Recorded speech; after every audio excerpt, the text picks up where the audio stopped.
And it's Wednesday, so that means just one thing. You're watching another brand new episode of the Media Bites.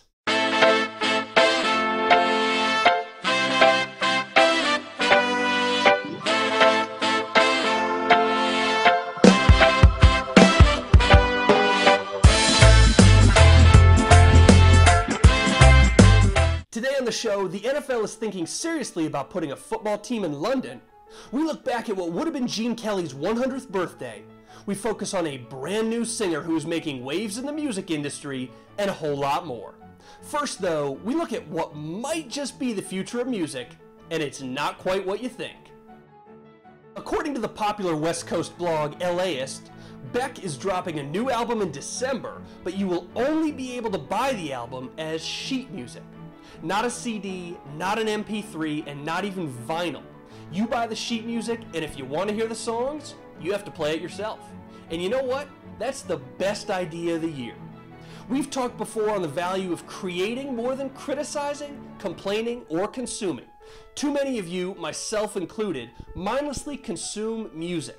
You talk about how much you love music, argue for hours about your favorite bands and singers, or obsessively follow your favorite artists in gossip magazines. But how many of you can read sheet music? Can you play any instruments? Yes and yes are my answers, if you're curious. You know what? Buy Beck's sheet music and play his songs for yourself. Instead of mindlessly consuming the music and feeling as though you were there, you can actually be there and take part in creating the music for yourself and your own experience. Just maybe this will inspire one of you to learn how to play an instrument so you can play Beck's album and hear what he and you created. Now, Beck is probably going to take a lot of heat for this because it's hippie or artsy or stupid, but in reality, it's straight up brilliant. It's going to be interesting to see how well he does with sales. Copies are selling now for $34 on pre-sale, and you can buy an autographed copy of the sheet music that'll set you back $50. Maybe, just maybe, the future of music is looking back into the ancient past, before YouTube, before iTunes, before Napster, even CDs, and back to pen and paper. Beck's taking a big chance on this one, but here at the Media Bites, well, we love gutsy people. And I'll tell you one thing, I sure can't wait to see some of those cover videos coming up on YouTube. Well, it turns out that the Patriots, Bears, Packers, and other popular NFL teams are going to have to make some room, at least on the global stage, for the Jacksonville Jaguars. The Jaguars are going to be England's team, as the NFL and the Jags announced last week that the team will play one home game in London 4 years in a row.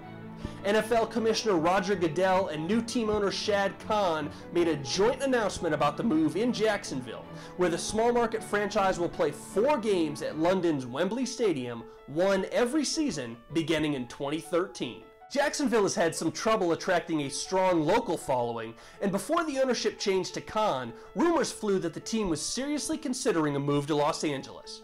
In a way, this might be a great move for the Jaguars, who will be able to increase their presence globally and get the best of both worlds by staying local too.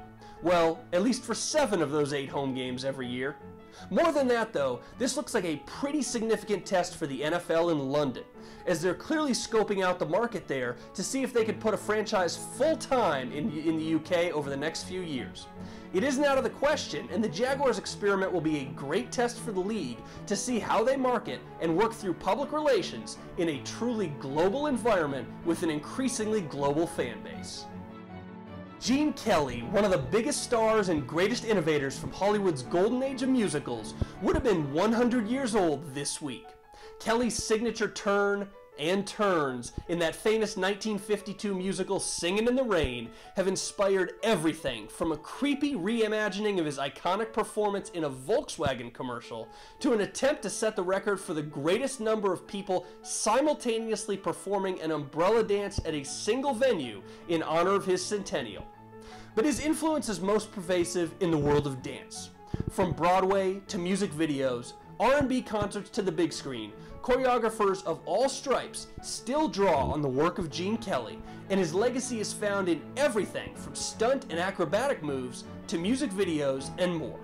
There may never be another entertainer like Gene Kelly, but it's great to see that his work continues to resonate with generation after generation of American dancers, entertainers, and actors. Hats off to you. Happy 100th, Mr. Gene Kelly. Well, good news for the independent film industry out on Monday. The Annenberg Foundation announced that they have awarded a 3-year, $1 million grant to the Sundance Institute. The grant will provide general operating support for the Institute's year-round programs for independent film and theater artists. It also will further the Institute's mission to develop independent artists and audiences through labs, grants, their Artist Services Initiative and programs, including the popular Sundance Film Festival, the Institute's largest annual community program. Sundance president and founder Robert Redford was ecstatic about the grant, telling The Hollywood Reporter, quote, "Sundance Institute's programs support diverse storytellers and promote their work in a way we hope enriches contemporary culture. We are indebted to the Annenberg Foundation for their exceptional continued support." Good to see independent film alive and getting stronger here in America. Well, reports coming out this week that a Utah NBC affiliate owned by the Mormon Church will not air The New Normal, a show soon premiering on NBC that involves a gay couple who hires a single mother to be their surrogate. The show has shown some solid trailers, but is it significant that an affiliate passed on a show purportedly because of the content relative to the church's standing and beliefs? For what it's worth, this same station does not air Saturday Night Live, and another Salt Lake station has already picked up The New Normal to air in its place on weekends. So what do you think at home? Is it censorship or erring on the side of decency? That's our question of the week here on the Media Bites. Let us know by responding on Twitter using the hashtag TMBTV. We'll read the best responses next week on the show. Well guys, we've talked about her on the show before, but this week she scored again. Country star Taylor Swift's latest single made a record-breaking entry in last week's Billboard Digital Songs chart, scoring the biggest digital sales week ever for a song by a female artist. Swift's catchy tune, "We Are Never Ever Getting Back Together," quickly rose through the charts and gained strong radio play after its release last week, selling 623,000 downloads in 7 days, according to Nielsen. The song also hit the Billboard Country Singles chart, as Swift's music has consistently attracted crossover fans of both country and pop. The only thing left? Well, the song has piqued the curiosity of Swift's fans over the past week as they try to uncover which one of her famous ex-boyfriends was the subject of the song. But for what it's worth, she's keeping mum about who she's singing it for. We'll see. Reported first by E! Monday, and you can get your fill of weird news this week on this one, it turns out that Prince Harry had a Facebook account under a pseudonym, Spike Wells, that nobody ever knew existed until he announced that it had been deleted after his naked photo controversy last week. E! did some digging, and though they couldn't definitively link the Facebook account to the prince, who is third in line to the throne, they came up with quite a bit of circumstantial and highly coincidental evidence, which begs the question, what's a prince to do? Even though he's literally royalty, he lives in the real, modern social world, and like most 27-year-olds, likely had a Facebook account.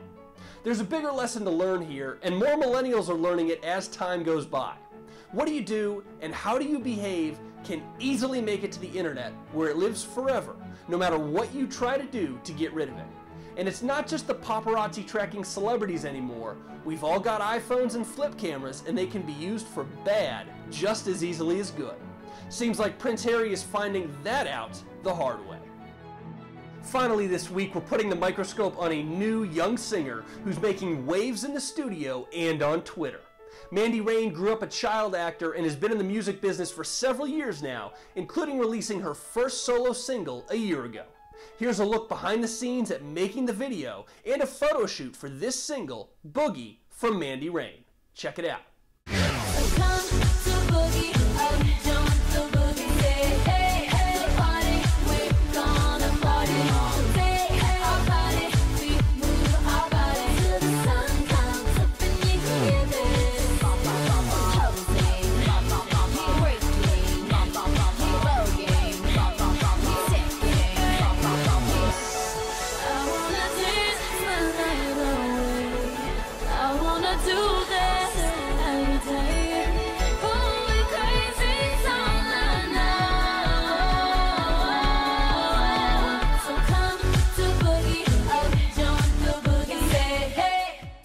stuff. She's on Twitter at RealMandyRain.